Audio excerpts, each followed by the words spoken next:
तीन कंटेस्टेंट जो घर से बेघर होने के लिए नॉमिनेट हैं, जिसमें सृजिता डे, टीना दत्ता और विकास शामिल हैं। ऐसे में इन तीनों में से कौन सा कंटेस्टेंट इस हफ्ते घर से बेघर होगा, उसका नाम अब सामने आ चुका है। जी हां, आपको बता दें कि एलिमिनेशन से जुड़ी एक बहुत बड़ी खबर सामने आ रही है, क्योंकि मेकर्स ने इन तीनों में से उस कंटेस्टेंट का नाम चुन लिया है जिसे वो इस हफ्ते सीधा सीधा घर से बेघर कर देंगे, क्योंकि उसे इन तीनों में सबसे कम जनता पसंद कर रही है, सबसे कम वोटिंग मिलती हुई भी नजर आ रही है। आपको बता दें कि पिछले हफ्ते तो वोटिंग लाइन क्लोज थी, लेकिन इस हफ्ते अब जनता ने उस कंटेस्टेंट को सबसे कम वोट दे डाले हैं जो इस हफ्ते घर से बेघर हो जाएगा। ऐसे में इन तीनों में से कौन सा है वो कंटेस्टेंट जिसका सफर खत्म हो जाएगा, जिसका नाम सुनकर भी आप भी काफी ज्यादा हैरान होंगे, क्योंकि आपको तो यकीन ही नहीं होगा कि उस कंटेस्टेंट का सफर इतनी जल्दी खत्म होने वाला है। तो कौन सा है वो कंटेस्टेंट, चलिए आपको बताते हैं। लेकिन इससे पहले चैनल पर नए हैं तो सब्सक्राइब कर लें,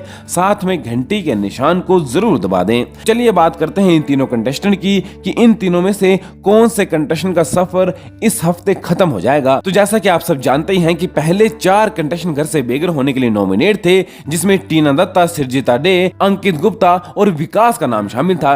लेकिन बीते दिन प्रियंका चौधरी ने 25 लाख रुपए की कुर्बानी देकर अंकित को नॉमिनेशन से ही बचा लिया और बाकी के बचे 3, अब तीनों में से ही एक कंटेस्टेंट घर से बेघर होगा।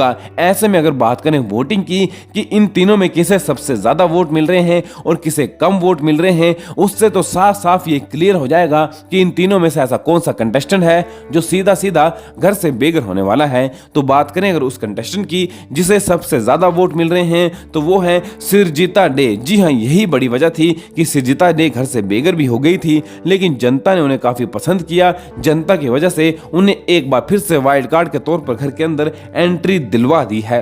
अब बारी आती है बॉटम 2 में, तो बॉटम 2 में हैं टीना दत्ता और विकास। लेकिन बात करें अगर दूसरे नंबर के कंटेस्टेंट की, तो टीना अभी दूसरे नंबर पर चल रही हैं। टीना को भी कुछ लोग पसंद करते आ रहे हैं और उन्हें भी वोटिंग विकास से तो ज्यादा ही आती हुई नजर आ रही है। ऐसे में अब अंत में हैं विकास। जी हां, वाइल्ड कार्ड कंटेस्टेंट विकास इस वक्त वोटिंग में सबसे पीछे चल रहे हैं, यानी जनता उन्हें कुछ खास पसंद करती हुई नजर नहीं आ रही है। ऐसे में इस हफ्ते अगर वोटिंग के आधार पर एलिमिनेशन होती है, तो ये तो पूरी तरह से साफ है, पूरी तरह से पक्का हो चुका है कि विकास का सफर इतनी जल्दी बिग बॉस सीजन 16 से खत्म होने वाला है। आपने किसको वोट दिया है, हमें कमेंट करें और बिग बॉस से जुड़ी हर एक लेटेस्ट न्यूज के लिए हमारे चैनल को जरूर सब्सक्राइब करें।